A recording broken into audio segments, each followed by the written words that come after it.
Hello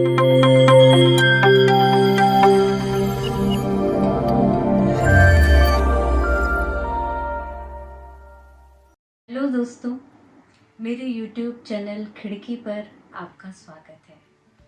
आज हम बात करेंगे सूर्यकांत त्रिपाठी निराला की कविता भारत वंदना पर। ये कविता BA, BCom, BSc के आधार पाठ्यक्रम में शामिल है। हिंदी कविता की अपनी यात्रा है। आदिकाल, भक्तिकाल, रीतिकाल, आधुनिक काल। निराला आधुनिक काल के कवि हैं।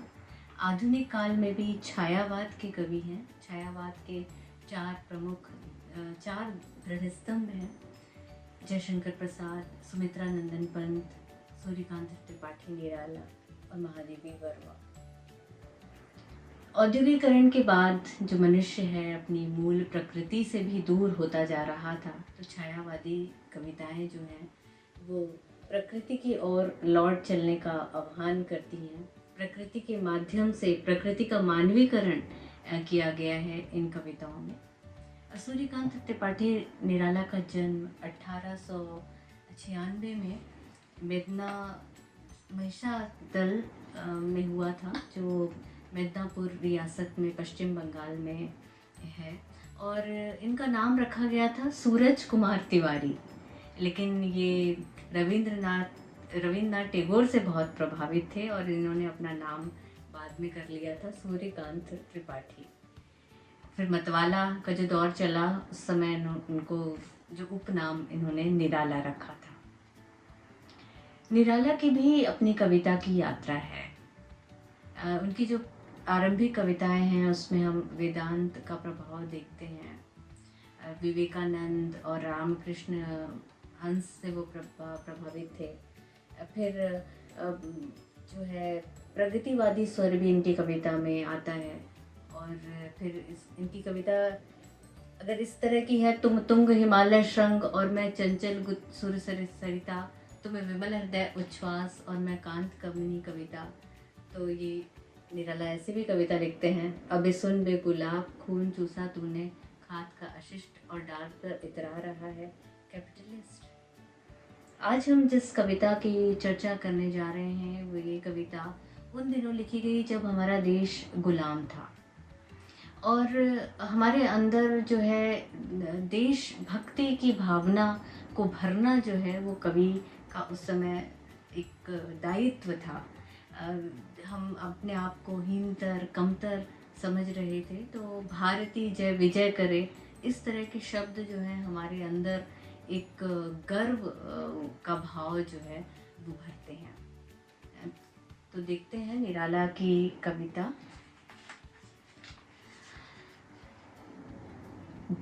कविता का पहले पाठ करते हैं। भारती जय विजय करे, कनक शस्य कमल धरे, लंका पतदल शतदल, गर्जित तोर्मी सागर जल, धोता शुचि चरण युगल, स्वत्व कर बहु अर्थ भरे, भारती जय विजय करे। तरु तण वन लता वसन, अंचल में संचित सुमन, गंगा ज्योतिर्जय कर्ण, धवल हार लगे, मुकुट शुभ्र हिम तुषार, प्राण प्रणव ओंकार, ध्वनित दिशाएं उदार, शतमुख शतरव मुखरे। जिस तरह से रविंद्र संगीत का प्रचलन था, उसी तरह से निराला भी चाहते थे कि निराला संगीत उनकी कविता में हो। निराला को संगीत बहुत प्रिय था और निराला इसलिए भी जाने जाते हैं, इसलिए भी याद किए जाते हैं कि वो पहले ऐसे कवि थे जिन्होंने कहा कि जिस प्रकार मनुष्य अपनी मुक्ति चाहता है, उस तरह से हमें कविता को भी छंद के बंधन से मुक्त करना चाहिए। और छंद मुक्त कविताएं हमारे साहित्य में आती हैं, लेकिन इसमें भी एक आंतरिक लय है। इस कविता में तत्सम शब्दावली का प्रयोग किया गया है। जैसे यहाँ पे देखिए, भारती जय विजय करे। निराला जो है भारत का की जय जयकार कर रहे हैं और भारत वर्ष को एक जो रूपक दिया गया है वो भारत माता का रूपक दिया गया है। भारत एक माँ के रूप में वर्णित हो रहा है और निराला चाह रहे हैं कि निराला कह रहे हैं कि हमेशा मेरे भारत देश की जो भारत माँ है उसकी हमेशा विजय हो। तो भारती जय विजय करे, हमेशा उसकी जीत हो, उसको कभी हार का मुंह देखना ना पड़े। भारती जय विजय करे, कनक शस्य कमल धरे। आपके सामने एक चित्र आ रहा होगा भारत माता का, जिसमें माँ के हाथ में कमल है और कमल भी कैसे हैं, कनक शस्य कमल धरे। कमल धारण किया हुआ है, वो कनक जैसे हैं।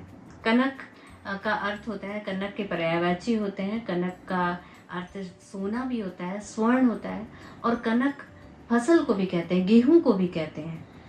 तो यहाँ पे जो फसल हो रही है, भरपूर धन्य धान्य लहरा रहा है, उससे अभिप्राय है कि भारत माँ के हाथों में कमल है और कमल जो है सोने का है, अर्थात धन्य धान से पूर्ण है ये धरा।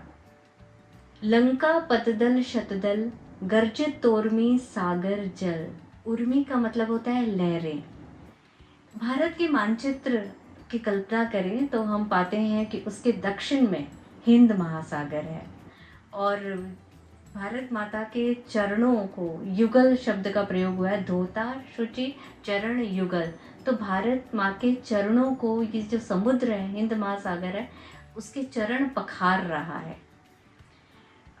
और जो लंका है वो उसके दक्षिण में स्थित है। तो ऐसा लग रहा है जैसे कि शतदल कमल के ऊपर भारत माता विराजमान है उस पे, और उसकी जो सागर की जो ध्वनि है, उसका जो गर्जन है, लहरें जो आ रही हैं, उसके लिए प्रयुक्त किया है गर्जन तोर्मी सागर जल।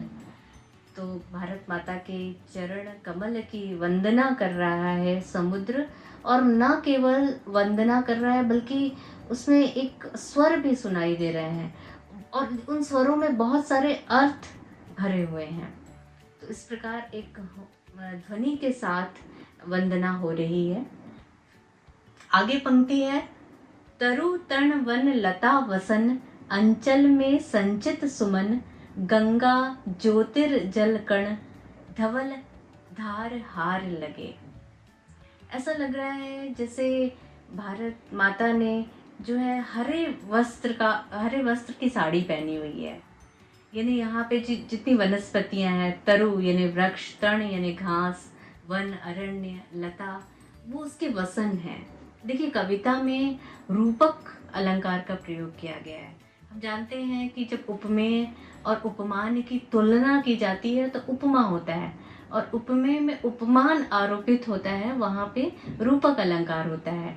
तो वसन यानी जो भारत माता का वस्त्र है, जो साड़ी है, वो हरी है, वनस्पतियों से घिरा हुआ है। उनके जो गले में हार है, गंगा नदी जो है भारत के मध्य में प्रवाहित है, और गंगा नदी के किनारे ही जो है हमारी संस्कृति पल्लवित और पुष्पित हुई है। वहाँ बहुत सघन है वहाँ पे, और जो लोग रहते हैं, जीवन है। तो ऐसा लग रहा है जैसे भारत माँ के गले में गंगा नदी ऐसी लग रही है जैसे उसने एक हार धारण किया हुआ है, और सूरज की किरणें चूँकि नदी में पड़ रही हैं, तो ऐसा लग रहा है जैसे हीरे चमकता हुआ गले में हार उन्होंने धारण किया है। धवल धार हार लगे, धवल जो है वो रंग है। मुकुट शुभ्र हिम तुषार, हमारे देश के उत्तर में हिमालय पर्वत है, और वो ऐसा लग रहा है जैसे मुकुट है, मुकुट धारण किया हुआ है। हिम तुषार, प्राण प्रणव ओंकार। भारत की भौगोलिक जो सुंदरता का कवि वर्णन कर रहा है, उसके साथ साथ उसकी जो कहना चाहिए आंतरिक जो सुंदरता है, वो भी, उसकी जो संस्कृति है वो भी बहुत समृद्ध रही है। और हमारे जो वेद हैं उसकी ध्वनि न केवल हमारे देश में बल्कि ध्वनित दिशाएं उदार, हर दिशा में ओंकार की ध्वनि जो है वो गुंजायमान है। और वो भी कैसे, शतमुख से, सैकड़ों मुखों से, सैकड़ों मुख जो है उसका जयगान कर रहे हैं, करें। तो ऐसे भारत माँ की बार बार कवि जो है विजय कर रहा है। तो ये भारत की वंदना सूर्यकांत त्रिपाठी निराला की इस कविता में है। तो भारत माता से अचानक ही याद आ जाता है भारत एक खोज। इसका एपिसोड पहला श्याम बेनेगल द्वारा जो निर्मित है, वो उसमें एक दृश्य आता है। नेहरू जी बहुत तेजी से जो है एक प्रवचन, एक सभा को संबोधित करने जा रहे हैं। तो वो पूछते हैं उस सभा में, गांव के लोग बैठे हुए हैं नीचे, बोलते हैं, वो जैसे ही नेहरू जी आते रहते हैं सब चिल्लाते हैं, जोर से ध्वनि आती है, भारत माता की जय, भारत माता की जय, नेहरू जी की जय, महात्मा गांधी की जय, भारत माता की जय। तो नेहरू जी उन्हें बैठाते हैं और बोलते हैं, भारत माता की जय, भारत माता जी की जय आप लोग कह रहे हैं, आप जानते भी हैं कि भारत माता कौन है? तो इन नारों का मतलब भी आप जानते हैं? बताइए कौन है भारत माता, आप किसकी जय चाहते हैं? तो उसमें से एक जो है वो कहता है, भारत माता, भारत माता यानी हमारी धरती। तो नेहरू जी बोलते हैं, सिर्फ धरती? बोलते नहीं, गांव की धरती नहीं? बोले नहीं, गांव की भी धरती, हिंदुस्तान की धरती। तो सिर्फ धरती और नदियाँ, पहाड़? फिर वो कहते हैं, नहीं, नदियाँ भी, पहाड़ भी, सबकी जय। तो सिर्फ धरती, नदी, पहाड़ की जय, और भी कुछ, और किसी की जय?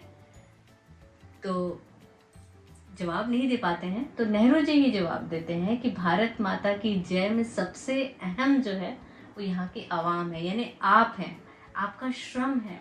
तो भारत माता यानी भारत में बसने वाले आप लोगों की जय, यहाँ की जो करोड़ों जो जनता है का वास है, उसकी जय। तो इस तरह की जो जय की जो ध्वनि है, जब हम यह कहते हैं भारत माता की जय, तो वास्तव में कहीं ना कहीं हमारे अंदर ये आत्म स्वाभिमान, या कहना चाहिए कि एक गौरव का भाव जो है वो आना चाहिए और होना चाहिए। और शायद यही जो है हमें ये बताएगा कि हमारी, अगर हमारे अंदर ये होगा कि नहीं, हम इतने महान हैं, तो कोई भी काम जो है हम आसानी से कर सकते हैं और निश्चित रूप से उस काम में हम विजय हासिल कर सकते हैं। तो कविता को इस संदर्भ में ये आयाम भी मिलता है।